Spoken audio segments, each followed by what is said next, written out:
नमस्कार दोस्तों, scary and mysterious की एक और वीडियो में आपका स्वागत है।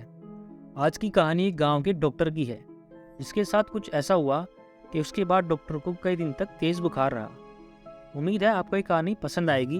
अगर पसंद आए तो वीडियो को लाइक ज़रूर करें और चैनल को भी सब्सक्राइब करके बेल आइकन को भी ज़रूर दबाएँ। अगर आपके पास भी ऐसी ही कोई स्टोरी है या फिर आपका भी कोई ऐसा ही एक्सपीरियंस है तो आप भी उसे मेरे साथ मेरे इंस्टाग्राम पर शेयर कर सकते हो।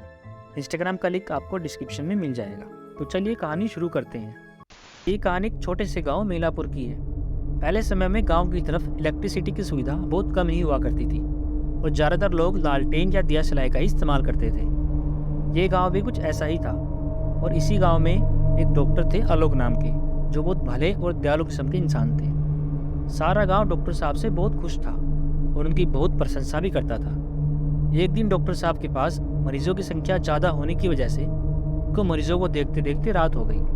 हल्की चांदनी रात थी तो डॉक्टर साहब अपना क्लिनिक बंद करके बस निकलने ही वाले थे कि बाहर से किसी ने डॉक्टर साहब को आवाज़ लगाई।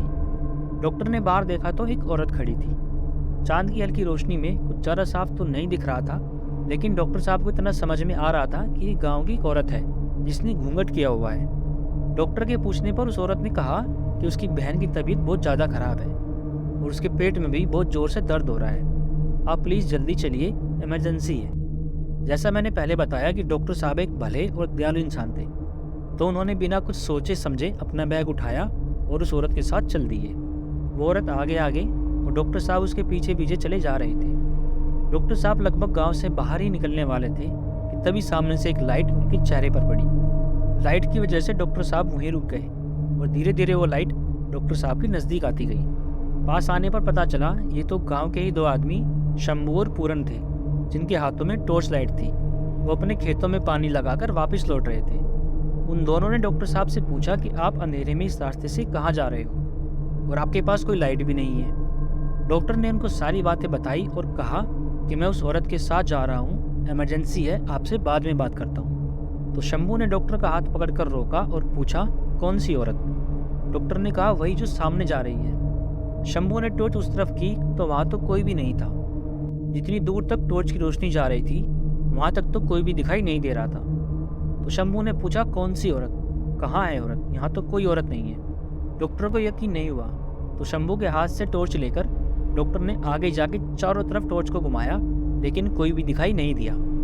पूरन डॉक्टर साहब से बोला कि आप चलो हमारे साथ, यहाँ कोई औरत नहीं है, और उनका हाथ पकड़ गाँव की तरफ लेकर चल पड़ा। डॉक्टर की तो जैसी सांसें ही फूल गई और उनसे ठीक से बोला भी नहीं जा रहा था। वो फिर भी दबी जबान में यही कहे जा रहे थे कि एक औरत आई थी, इमरजेंसी थी, उसकी बहन बीमार है। शंभू और पूरन डॉक्टर साहब को उनके घर तक छोड़कर आए और वापस लौटते हुए शंभू ने पूरन से बहुत ही सहज और धीमे स्वर में कहा, तुझे पता है ना डॉक्टर साहब जिस रास्ते पे थे वो रास्ता कहाँ जाता है?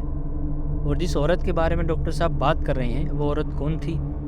अगर हम समय पर ना पहुँचे होते तो पता नहीं डॉक्टर साहब के साथ क्या होता। मैं बता दूं, जिस रास्ते की शंभू बात कर रहा था वो रास्ता गांव से बाहर शमशान की तरफ जाता था, जिसके बारे में डॉक्टर साहब को अंदाज़ा भी नहीं था और वो बस चले जा रहे थे। और जो औरत डॉक्टर साहब को बुलाने आई थी वो कोई जिंदा औरत नहीं थी, बल्कि गाँव वालों के अकॉर्डिंग वो एक चुड़ैल थी, जिसके बारे में गाँव वाले अलग अलग कहानियाँ सुनाया करते थे। और ये बात शायद अब डॉक्टर साहब की भी समझ में आ चुकी थी। सुबह होते ही शंभू और पूरन दोनों डॉक्टर साहब के घर पहुँचते हैं तो क्या देखते हैं कि डॉक्टर साहब को बहुत तेज बुखार था और वो आंखें बंद किए अपने बिस्तर पर लेटे हुए थे। डॉक्टर साहब की वाइफ से बात हुई तो पता चला कि उनको रात में ही बुखार चढ़ गया था और वो नींद में कुछ बड़बड़ा भी रहे थे। डॉक्टर साहब को कई दिन बुखार रहा और काफ़ी समय लग गया उनको इस घटना के सदमे से बाहर आने में। ये थी एक डॉक्टर साहब की कहानी।